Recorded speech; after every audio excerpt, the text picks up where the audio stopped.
Hello दोस्तों, मैं हूँ पूर्णिमा और आप देख रहे हो मेरा चैनल शक्ति।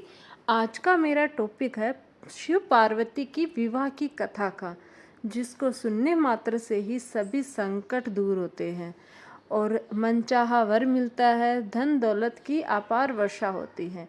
तो वीडियो शुरू करने से पहले गणेश जी महाराज को याद कर लेते हैं।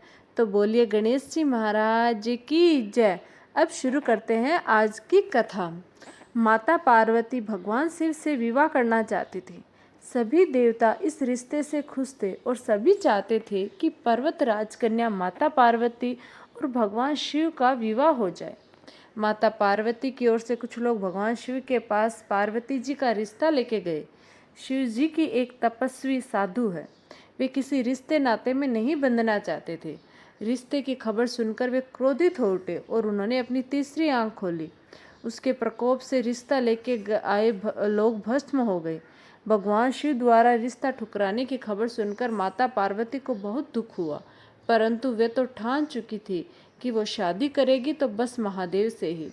इसी दृढ़ निश्चय के साथ माता पार्वती ने शिवजी को पाने के लिए तपस्या शुरू कर दी। उनकी तपस्या से सभी जगह हाहाकार मच गया। बड़े बड़े पर्वत भी डगमगाने लगे। इन सभी बातों का जब भगवान शिव को स्मरण हुआ तब उन्होंने अपना ध्यान तोड़ा और अपनी आंखें खोली। जब वे माता पार्वती के समस्त उपस्थित हुए तब शिवजी ने उन्हें समझाया कि एक तपस्वी के साथ जीवन व्यापन करना माता पार्वती के लिए आसान नहीं होगा। लेकिन माता पार्वती ने तो जैसे जिद ही पकड़ ली थी, वे शादी करेगी तो बस महादेव से। उनकी इस हट को देखकर भोलेनाथ ने सोचा कि वे बिल्कुल उनकी तरह ही है और उनकी जोड़ी बहुत अच्छी रहेगी।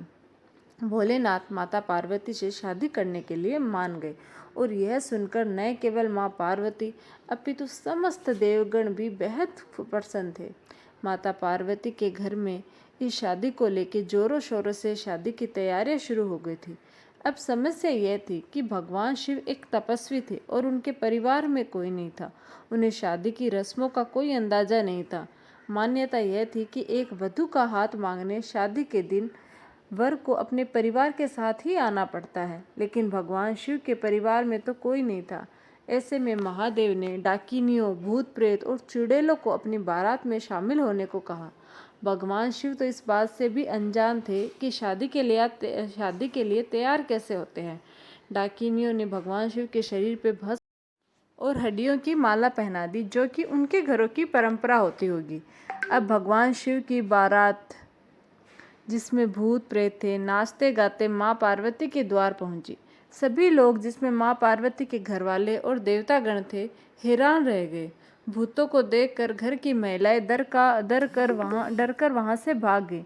महादेव को इस रूप में देखकर उनकी सास यानी माँ पार्वती की माँ ने उन्हें अपनी बेटी का हाथ देने से इनकार कर दिया। माता पार्वती और शिवजी की विवाह की परिस्थितियों को बिगड़ता देख पार्वती जी ने महादेव से अनुरोध किया कि वे उनके रीति रिवाजों के मुताबिक शादी करें। भोलेनाथ ने मां पार्वती की इस प्रार्थना का मान रखा। पार्वती जी ने सभी देवताओं को उन्हें तैयार करने का निवेदन दिया। इसके बाद भोलेनाथ को देवीय जल से स्नान कराया गया और उन्हें खूबसूरती से फूलों की मालाओं से तैयार किया गया। जब भोलेनाथ पूरी तरह से तैयार होकर सभी के समक्ष आए तब सब भी उनकी सुंदरता के गुणगान करते न थक रहे थे। जब उन्हें माता पार्वती की मां ने देखा तो उन्हें अपनी बेटी की शादी शिवजी से कराने में कोई आपत्ति नहीं हुई। ब्रह्मा जी की उपस्थिति में विवाह का शुभारंभ हुआ और दोनों ने एक दूसरे को वरमाला पहनाई।